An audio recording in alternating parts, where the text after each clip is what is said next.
தானமும் தவமும் அவ்வளோ சுலபமாக வந்துடாது. நீங்கள் போய் எல்லோரும் உங்கள் நண்பர்கள்ட்ட போய் நாளையிலேருந்து கேளுங்களேன், எப்போ எத்தனை பேர் நீங்களாம் தானம் பண்ணுறீங்க, இன்னும் நான் அவ்வளோ வசதியாகலைன்னு சொல்லுவான். எத்தனை பேர் தவமா, ஐயா ஏதோ காடுகள் மலைகளில் சித்தர்கள் இருப்பாங்க, நான் ஏன் பண்ணணும்? அப்போ தானமும் தவமும் தான் செய்தல் அரிது, தானமும் தவமும் தான் செய்வார் ஆயின் வானவர் நாடு வழி திறந்திடுமேன்னு அப்படியே சொல்லுவாங்க. ரொம்ப ஒரு அற்புதமான பாடல், இவ்வளோ தமிழ் எளிமையா.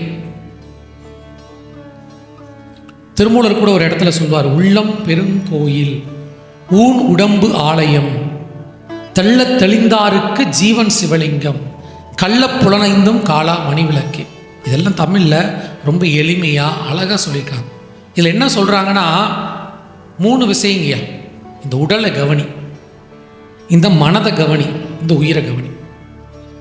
வள்ளல் பெருமான் கூட ஒரு இடத்துல சொல்வார், உடம்பு வரு வகை அறியீர் உயிர் வகையை அறியீர் உடல் பருக்க உண்டு நிதம் உறங்குதற்கே அறிவீர். இப்போ நம்ம இந்த உடம்பு எப்படி வந்துச்சுன்னு யாருக்கா தெரியுமா?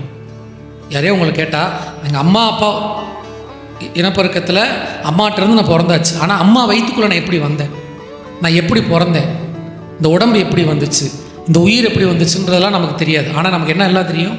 உடல் பருக்க நல்லா வயிறு முட்டை சாப்பிட்டு தூங்க தான் தெரியும்னு வள்ளல் பெருமான் சொல்கிறார். அப்போ இந்த வகுப்பில் வந்து நீங்கள் போகும்போது ஒரு விஷயத்தை மனசில் புரிஞ்சுக்கணும். இந்த உடலை அறிய வேண்டும், இந்த மனதை அறிய வேண்டும், இந்த உயிரை அறியணும். இதுதான் தன்னை அறிதல், செல்ஃப் ரியலைசேஷன்.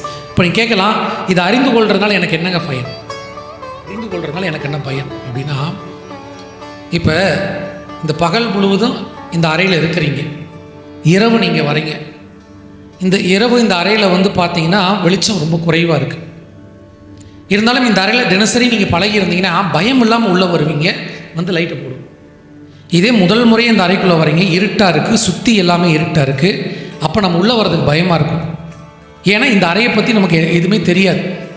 அப்போ உன்னை பற்றி தெரிந்தால் அதன் மீது கூடிய பயம் போயிடுது. அதுபோல் வாழ்க்கைனா என்ன, இந்த உடம்புனா என்ன, மனம்னா என்ன, உயிர்னா என்னன்ற நம்ம அறிய நமக்குள்ளே, அதான் திருமூலர் சொல்கிறார்ல, தெள்ள தெளிந்தானுக்கு ஜீவன் சிவலிங்கம்ன்றார். நீங்கள் தெளிய தான் நமக்குள்ள அன்பும் அறிவும் பயமற்ற வாழ்க்கையும் நிம்மதி எல்லாமே நமக்குள்ளே கிடைக்கும்.